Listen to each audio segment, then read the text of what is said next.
আজকের দিন হলো 3 মার্চ। এটাকে বলা যায় ওয়ার্ল্ড হিয়ারিং ডে।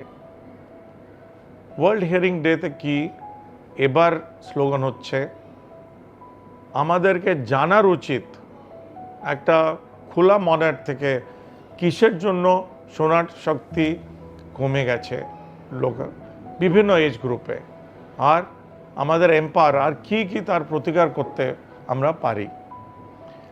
জন্মজাত শিশু যখন থেকে জন্ম হয় তখন থেকে নিয়ে একটু বৃদ্ধ বয়সের পর্যন্ত শোনার শক্তি, তার যত ইনভেস্টিগেশনস গ্যাজেটসগুলো আছে, আজকাল এত মডার্ন টেকনোলজিতে সব বিভিন্ন রকম যন্ত্রপাতি এখন উপলব্ধ আছে। সো আপনি দেখতে পারবেন যে মানুষ একটু কম শুনতে পায় ও আলাদা আলাদা থাকে, ওকে ভয় লাগে কি এটা আমি শুনতে পারবো না, তো আমি বলবো কি করে, কমিউনিকেশন কমে যায়।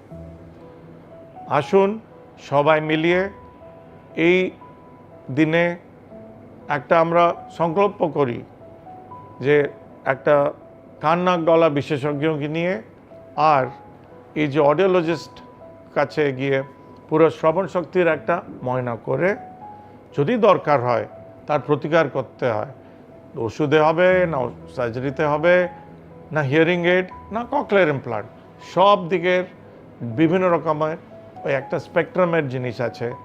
আপনার এখন পুরো ওয়ার্ল্ডে যেরকম ডেভেলপমেন্ট হয়েছে আমাদের ভারতেও আছে, সব জিনিস পাওয়া যায়, খালি মাইন্ডসেটটা দরকার। আসুন সবাই ভালো করে শুনবো, কথা বলবো, মিলিয়ে গল্প করব আর কমিউনিকেট করব।